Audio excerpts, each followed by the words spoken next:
ஆன்மீக நண்பர்கள் அனைவருக்கும் அன்பு கலந்த வணக்கங்கள். இன்றைக்கு நாங்கள் ஆன்மீகம் சம்பந்தமான பதிவில் பார்வை குறைபாடு தீர்க்கம் பனங்காட்டீஸ்வரர் ஓர் அதிசய தேவாரம் பெற்ற தலத்தை பற்றி தான் நாம் இன்றைக்கு பார்க்க போகிறோம். என்னென்னு சொல்லி பார்த்தீங்கன்னா, தமிழ்நாட்டின் தொன்மையான கட்டடக்கலையும் ஆன்மீக அற்புதங்களும் சான்றாக விளங்கக்கூடிய தலம் தான் பனையபுரம் ஸ்ரீ பனங்காட்டீஸ்வரர் திருக்கோயில், புறவார் பனங்காட்டூர் அப்படின்னு சொல்லியும் அழைக்கப்படுகிறது.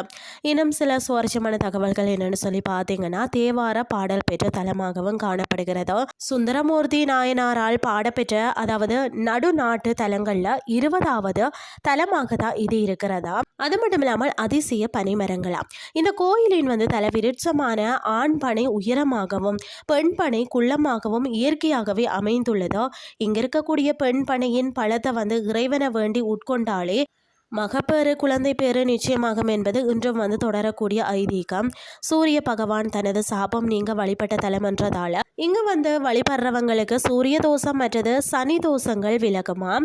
அது மட்டும் இல்லாமல் சிபி சக்கரவர்த்திக்கு மீண்டும் கண்ணொளி தந்ததால் இங்குள்ள சிவபெருமான பார்த்தீங்கன்னா நேத்ரோ தாரகேஸ்வரர் என்றும் அழைப்பெறாம். கண் பார்வை கோளாறு அறுவை சிகிச்சை செய்து கொண்டவங்க இங்கு தீர்த்தத்தில் நீராடி நேத்ராம்பிகையையும் ஈசனையும் வழிபட நலம் பெறலாமாம். அது மட்டும் இல்லாமல் சித்திரை மாதம் முதல் 7 நாட்கள் சூரியனின் ஒளிக்கதிர்கள் கோபுரம் நந்திய கடந்து மூலவர் ஈசனின் அதாவது சிரசிலும் பாதத்திலையும் பட்டு ஒரே நேரத்தில் அருகே உள்ள மெய்யாம்பிகை அம்மனின் மீதும் விழுவதும் நம்மளுடைய முன்னோர்களின் அசாத்திய கட்டடக்கலை நுட்பத்துக்கு சான்றாகும்.